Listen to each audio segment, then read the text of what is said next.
Segunda parte, capítulo 8, Expiações Terrestres. Parte C, Max, o Mendigo. Em 1850, numa vila da Baviera, morreu um velho quase centenário, conhecido por Pai Max. Por não possuir família, ninguém lhe determinava a origem. Havia cerca de meio século que se invalidara para ganhar a vida, sem outro recurso além da mendicidade, que ele dissimulara, procurando vender pelas herdades e castelos almanaques e outras miudezas. Deram-lhe a alcunha de Conde Max, e as crianças o chamavam somente pelo título, circunstância esta que o fazia rir sem agastamento. Por que esse título? Ninguém saberia dizê-lo. O hábito o sancionara. Talvez tivesse provindo da sua fisionomia, das suas maneiras, cuja distinção fazia contraste com a miserabilidade dos andrajos. Muitos anos depois da morte, Max apareceu em sonho à filha do proprietário de um castelo em cuja estrebaria era outrora hospedado, porque não possuía domicílio próprio. Nessa aparição, disse ele, agradeço o terdes vos lembrado do pobre Max nas vossas preces, porque o Senhor as ouviu.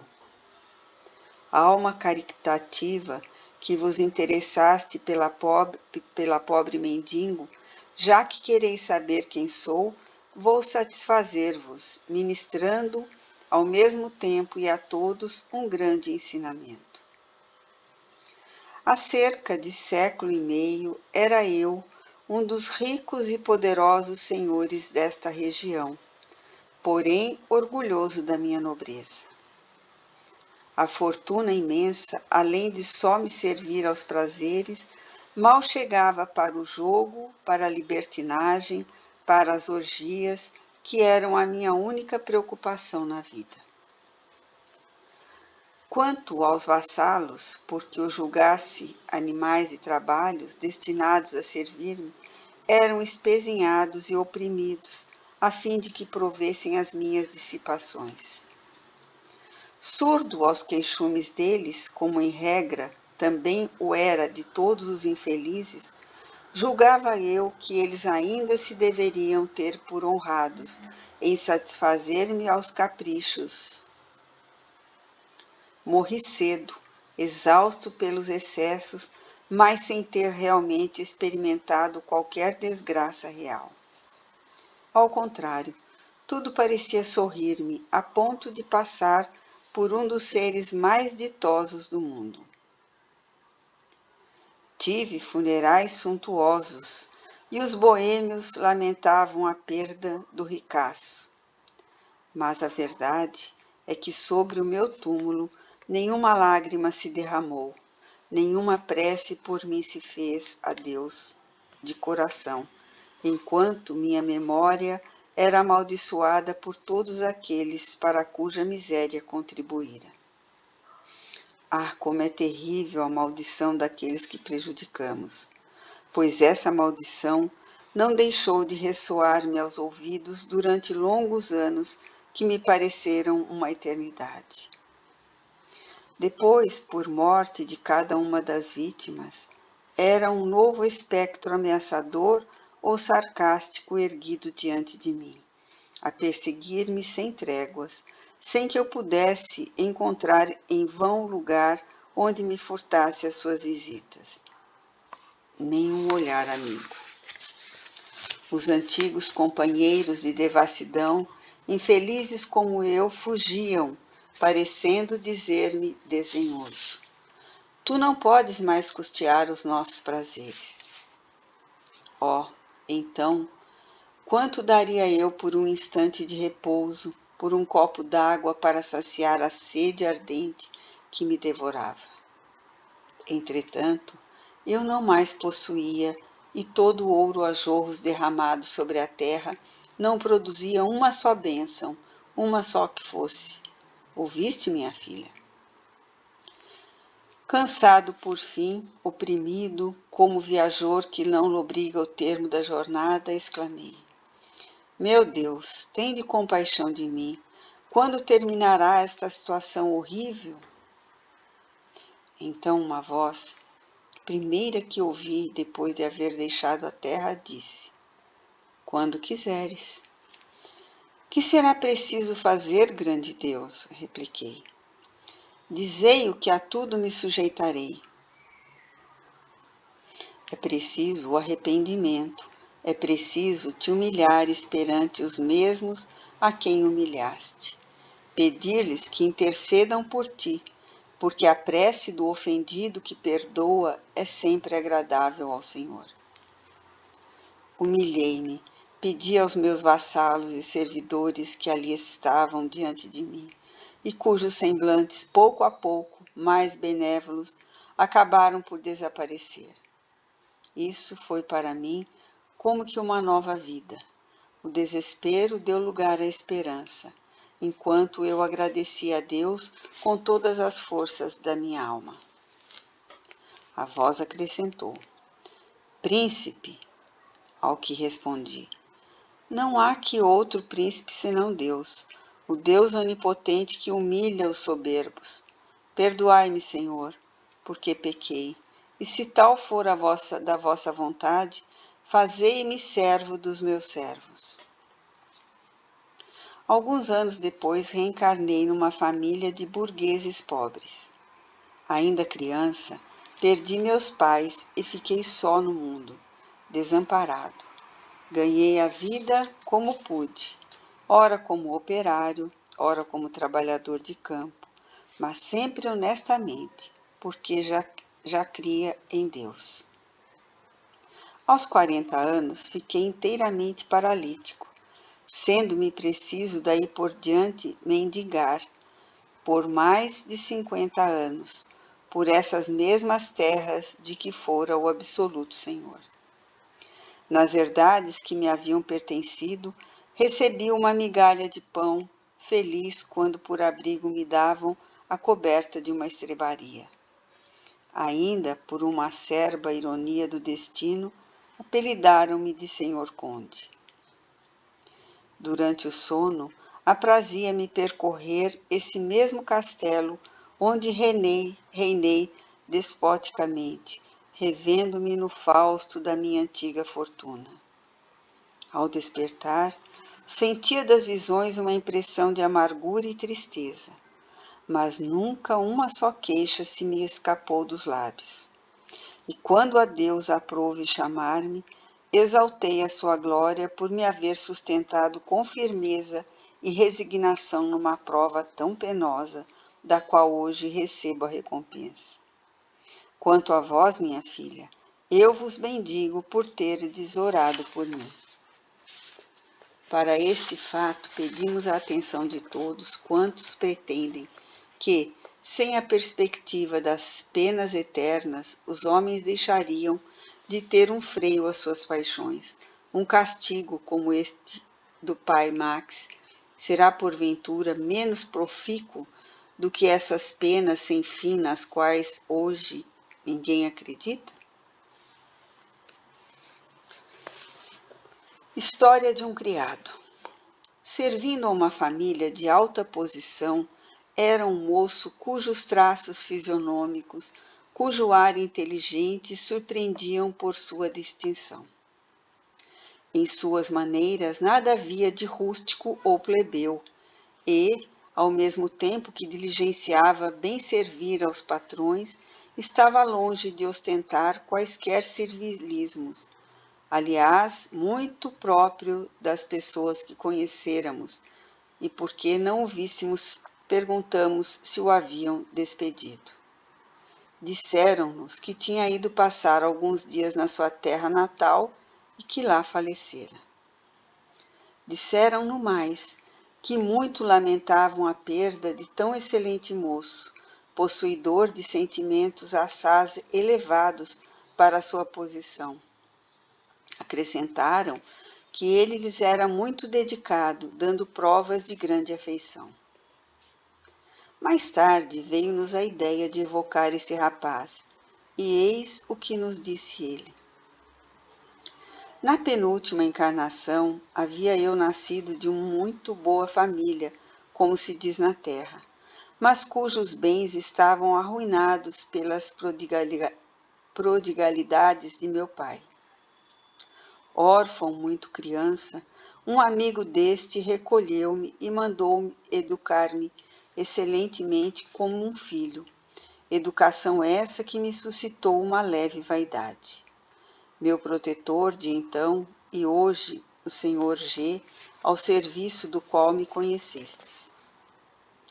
É que eu quis expiar o orgulho na última existência sob a condição de criado, provando ao mesmo tempo a dedicação devida ao meu benfeitor.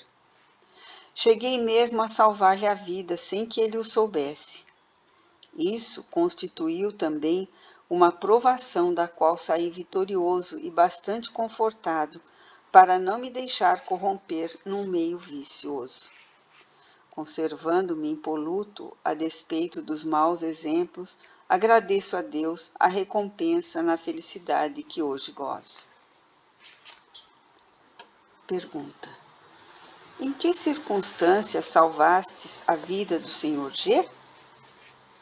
Resposta: evitando que fosse esmagado por uma grande árvore enquanto passeava a cavalo. Eu que o seguia só, percebi a iminência do perigo e com um grito lacinante fi-lo voltar rápido enquanto o tronco se abatia. O Sr. G, a quem referimos o fato, dele se lembrou perfeitamente. Por que desencarnaste tão jovem? Porque Deus julgou suficiente a prova. Pergunta: como pudeste aproveitar essa aprovação quando não tinhas noção da sua causa anterior? Resposta: na humildade da minha condição ainda me restava um instinto daquele orgulho. Fui feliz por tê-la conseguido domar, tornando proveitosa a provação que, a não ser assim, eu teria de começar. Nos seus momentos de liberdade, o meu espírito se lembrava do que fora e, ao despertar, lhe invadia um desejo intuitivo de resistir às más tendências. Tive mais mérito lutando assim do que se tivesse a lembrança do passado.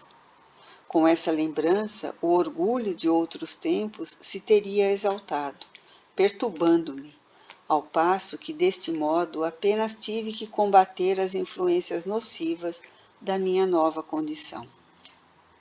Pergunta: de que serviu terdes recebido uma brilhante educação, uma vez que na última encarnação não vos era possível lembrar os conhecimentos adquiridos? Resposta: tais conhecimentos, dada a minha ulterior condição, seriam supérfluos, por isso ficaram no estado latente, para que hoje eu os reencontrasse.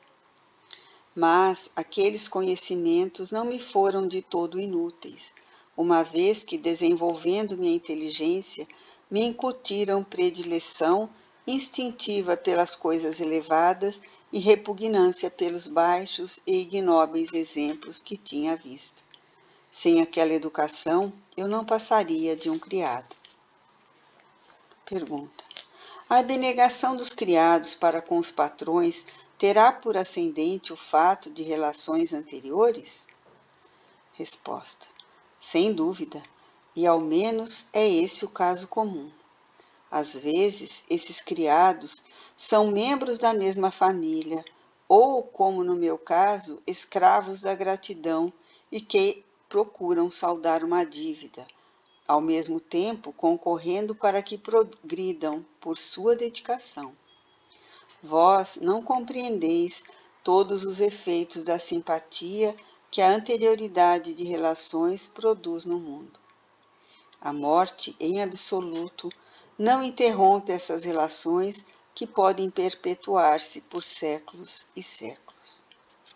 Pergunta: por que são hoje tão raros esses exemplos de dedicação? Resposta: Acusai a feição egoística e orgulhosa do vosso século, agravada ainda pela incredulidade das ideias materialistas. A verdadeira fé antepõe-se presente à cobiça, à avidez do ganho, em detrimento da abnegação. Induzindo os homens à verdade, o Espiritismo fará reviver igualmente as virtudes esquecidas.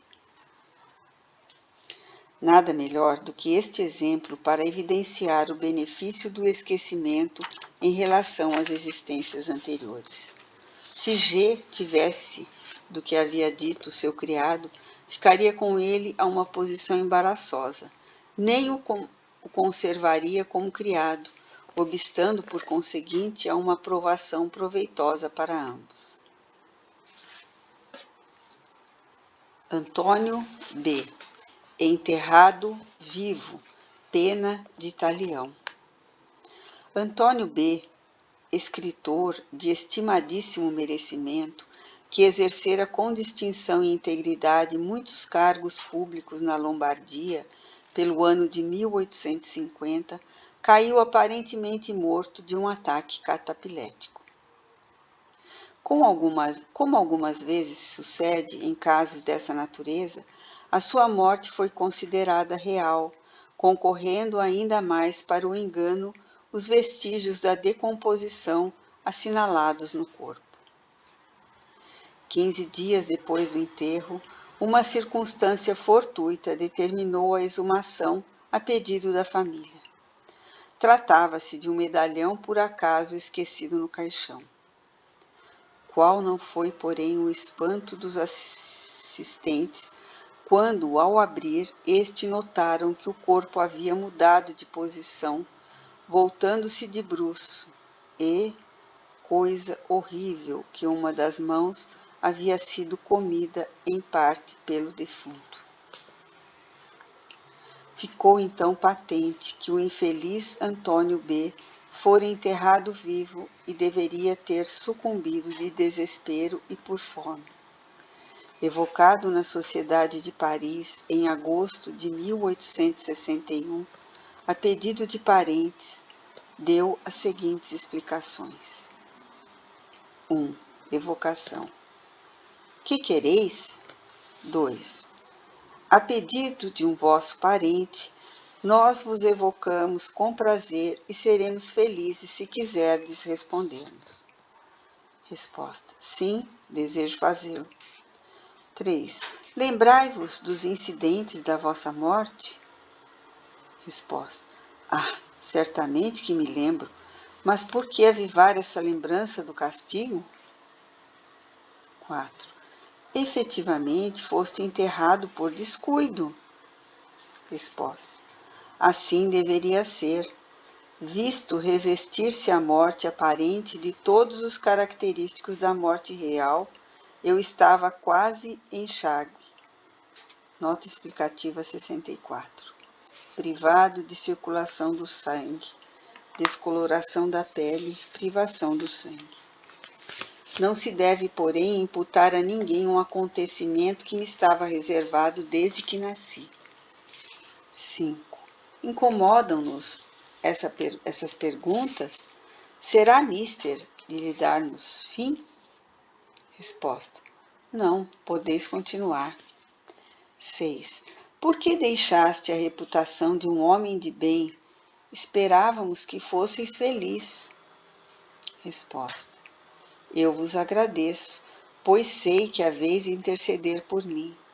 Vou fazer o possível para vos responder, e, se não o puder fazer, o fará um dos vossos guias por mim.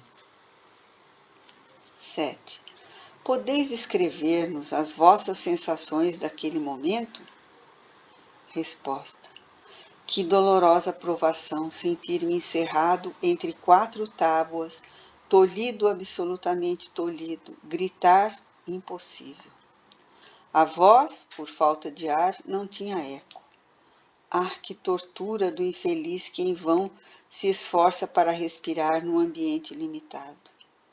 Eu era como um condenado à boca de um forno, abstração feita do calor. A ninguém desejo um fim rematado por semelhantes torturas. Não, não desejo a ninguém um fim assim.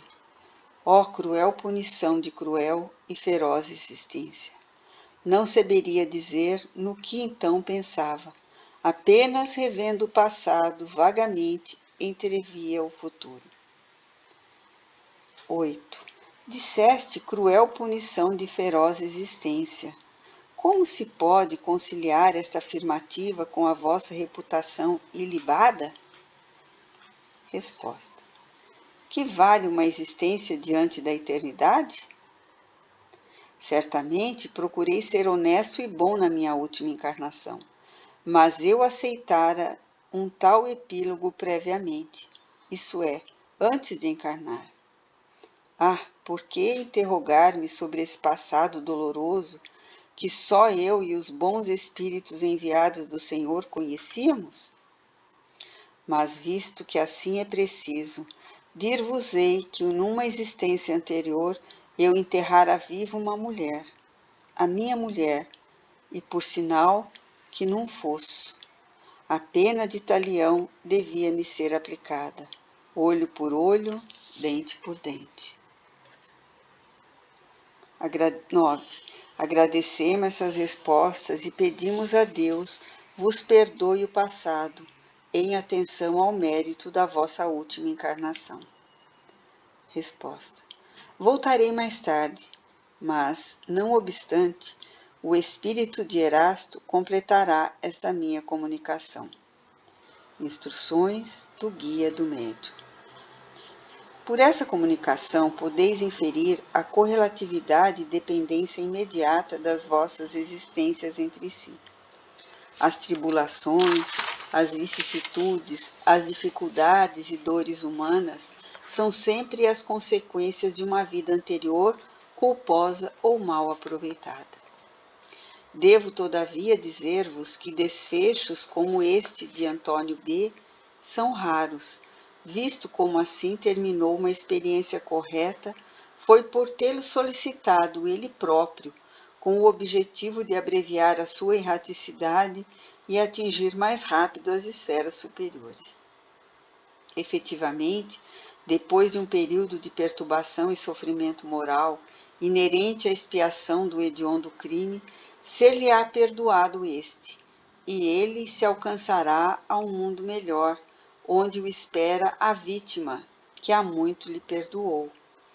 Aproveitai esse exemplo cruel, queridos espíritos, a fim de suportardes com paciência os sofrimentos morais e físicos e todas as pequenas misérias da terra. Pergunta. Que proveito pode a humanidade oferir de semelhantes punições? Resposta. As penas não existem para desenvolver a humanidade, porém para a punição daqueles que erram. De fato, a humanidade não pode ter interesse algum no sofrimento de um dos seus membros. Neste caso, a punição foi apropriada à falta. Porque há loucos, idiotas, paralíticos? Por que morrem esses queimados enquanto aqueles padecem as torturas de longa agonia entre a vida e a morte? Ah, crede-me, respeitai a soberana vontade e não procureis sondar a razão dos decretos da providência. Deus é justo e só faz o bem. Erasto. Este fato não encerra ensinamento terrível? A justiça de Deus, às vezes tardia, nem por isso deixa de atingir o culpado, prosseguindo em seu aviso. É altamente moralizador o saber-se que se grandes culpados acabam pacificamente na abundância de bens terrenos, nem por isso deixará de soar cedo ou tarde para eles a hora da expiação. Penas tais são compreensíveis, não só por estarem mais ou menos ao alcance das nossas vistas, mas também por serem lógicas. Cremos porque a razão admite. Uma existência honrosa não exclui, portanto, as provações da vida que são escolhidas e aceitas como complemento de expiação, o restante do pagamento de uma dívida saldada antes de receber o preço do progresso realizado. Considerando quanto nos séculos passados eram frequentes, mesmo nas classes mais elevadas e esclarecidas, os atos de barbárie que hoje repugnam, quantos assassínios cometidos naqueles tempos de menosprezo pela vida de outrem, esmagado o fraco pelos poderosos sem escrúpulos. Então compreendemos que muitos dos nossos contemporâneos têm de expungir máculas passadas, e tampouco nos admiraremos do número considerável de pessoas que sucumbem vitimadas por acidentes isolados ou por catástrofes coletivas. O despotismo, o fanatismo, a ignorância e os preconceitos na Idade Média e dos séculos que se seguiram legaram às gerações futuras uma dívida enorme que ainda não está saldada. Muitas desgraças nos parecem merecidas somente porque apenas vemos o presente.